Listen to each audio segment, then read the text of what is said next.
One of the ethical issues that are particularly relevant to young people all around the world today is the presence of uniforms in schools.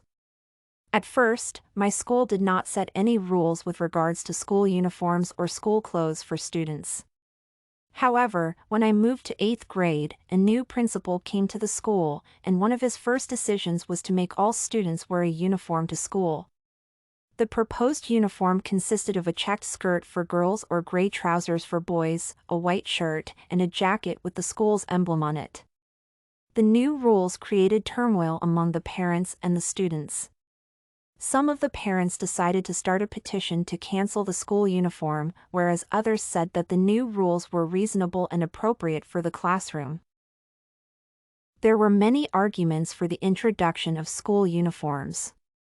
For instance, the teachers claimed that some girls' clothes were too revealing, thus provoking inappropriate behavior in boys. In this case, having girls wear a uniform would help to ensure that they do not receive any unwanted sexual attention. The principal, on the other hand, noted that there are cases when students are bullied because of what they wear. For instance, students from poorer families were not able to afford the same clothes as their classmates coming from more well-off families had and were often mocked for their cheap clothes. Finally, a lot of parents felt that their kids were spending too much time deciding what to wear to school, and the introduction of school uniforms would make them more focused on their studies. So, with 3 solid reasons to make students wear a uniform, why was this a major ethical issue that created so much turmoil in the school? First, many students felt that wearing the same clothes to school would deprive them of their individuality and freedom of expression. Clothing may be a means by which students indicate the social group to which they belong, the activities they participate in, or their attitudes towards society and the school environment. Indeed, Vopat describes several cases when the introduction of school uniforms led to lawsuits against the school because parents and students claimed their rights for the freedom of expression and freedom of speech were violated. For many children and teenagers, secondary school is the time to make friends and engage in social activities, but it is also the time to experiment with their looks to find out what they like and what suits them best.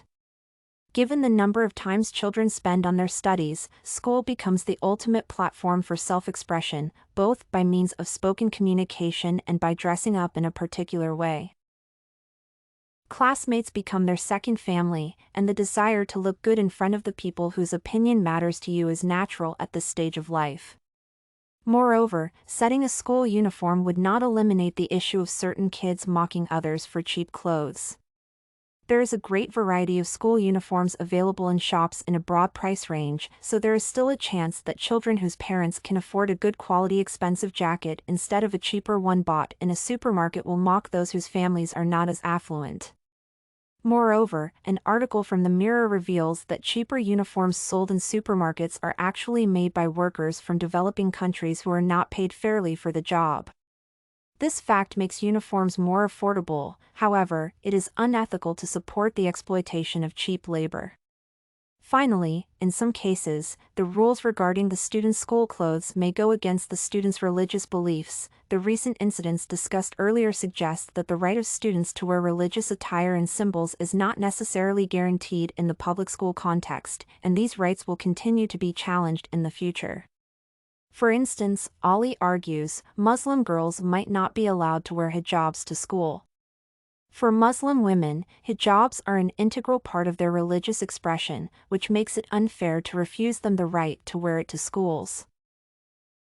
The negative ethical implications of the mandatory school uniform policy far outweigh its perceived benefits, especially in spite of the fact that, as Ali argues, research proved these to be false. Uniforms have not deterred absenteeism, behavioral problems, substance abuse, violence, poor academic achievement, or poor school attitudes.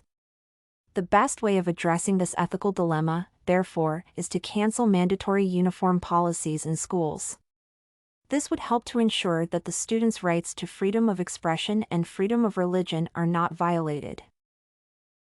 Overall, in the case of school uniforms, ethical conflict occurred because the perceived benefits of the policy made some people disregard the real implications of introducing school uniforms.